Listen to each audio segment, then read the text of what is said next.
Hey, what's up, everybody? It's Tom Curran and the Senator Phil Perry. We're here for your one-stop, do-it-all season preview for the 2023 New England Patriots. We're going to give you oversight. We're going to give you insight. We're going to give you all the sight you need to be prepared for what should be a scintillating session of football.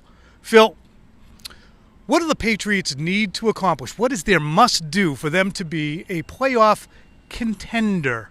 They have to protect Mac Jones. I think if you can keep Mac Jones upright, I think this offense will be able to do enough to make them a playoff contender. That to me means a contender to make the playoffs, not a contender once you are in the playoffs to make a championship run. That's not part of the conversation this year, in my opinion, for the 2023 Patriots. But if you keep Mac Jones upright, the offense will be able to do enough to keep them in games all year. Nor should it be. The Patriots are a team that has missed the playoffs in 3 of the last 4 seasons. When they got there in 2021, they had their heads summarily handed to them. So, question 2, are moral victories against a diabolical schedule acceptable? I'll take this one. Yes, they are, folks. 27-13, and it's 27-4 late in the third quarter. That's not a moral victory. 27-23 with a last-second march down the field by a Jalen Hurts for a touchdown. It's a moral victory. I agree with you there, and I would add this to the moral victory conversation.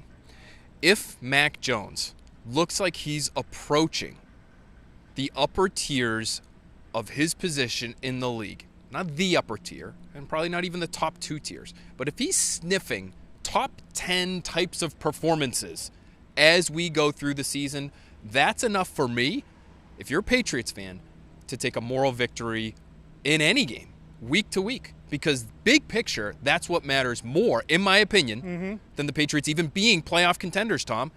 Is the quarterback getting to where he needs to be long-term so that he can make them playoff contenders year after year.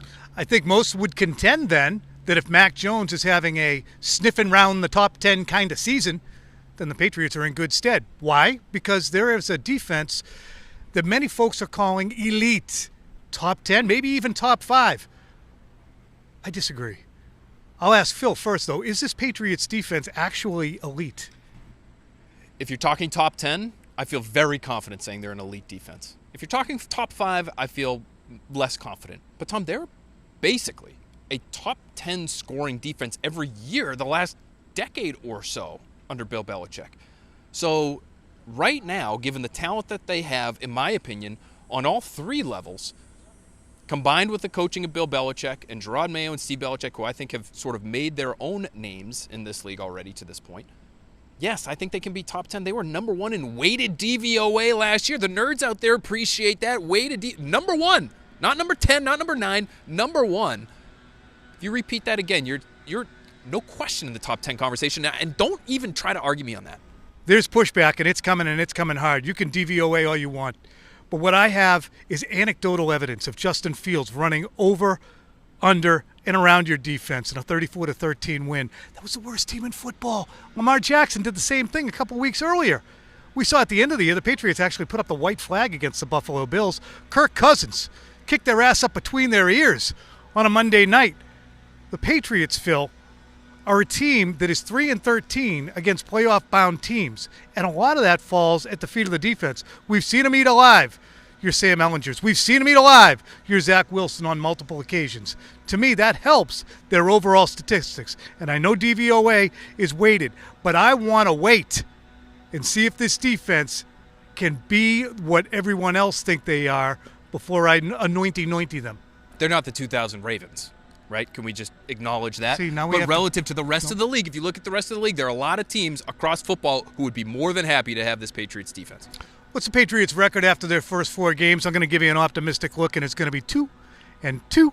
They take out Miami, and they take out the Cowboys. They might actually get to 3-1 because I'm touch and go on them taking out the Jets. I'm not all that high on the Jets. I do have them losing to the Jets in their first matchup, though, and I have them going 1-3 in the first month of the season. And, Tom, that's a problem because this ain't the Tom Brady-era Patriots where you knew if you had a bad September, you were still going to be in the mix by the very end. I think there are people in the building who understand this as well. The first month of the season is critical, not just to their chances of making the playoffs by season's end, but by having the buy-in that you need to have a good season throughout the season.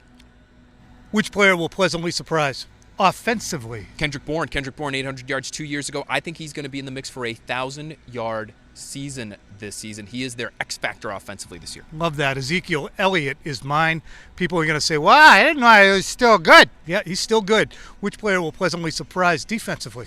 I'm going to go with Christian Gonzalez here, and I know there's a lot of high hopes for him because he's a first-round pick. But, Tom, we've seen first-round picks, whether it's Patrick Surtain, J.C. Horn, Sauce Gardner, obviously. I don't know if he's going to reach that level, but they have proven that you can step into the league and be a more than competent, a borderline elite corner from day one. I think he's going to approach that this year. Okay, I'm going to say Jabril Peppers. He's going to have a borderline Pro Bowl season. He is going to be the straw that stirs this defense's drink at the back end, bringing attitude, violence within the rules, and some swagger back there. Finally, Phil, what's the fatal flaw for this team that they will lament?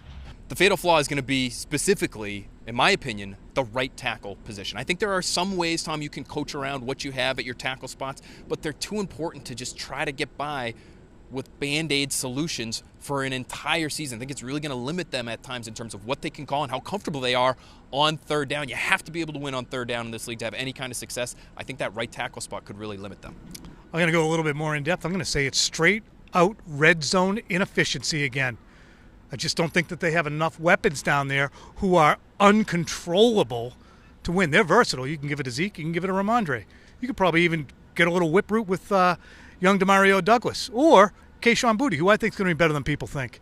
Maybe you want to try something with Hunter Henry. Maybe you want to try a lob to our guy Jasicki. All of those things are going to work, but none of them is a bread and butter. And as a result, you're still going to see the Patriots flounder in the red zone, and that's going to cost them. You know why? Because they finished 25th or worse in red zone stats, and that keeps them from getting a first-round bye. Yeah, they're going to the playoffs. They are 10-7. That's my final record. I'm going 9-8. You just blew me away with the conversation of them being in the I can't even say it properly. I'm so stunned. First-round bye. First-round bye? Speaking of bye. Bye.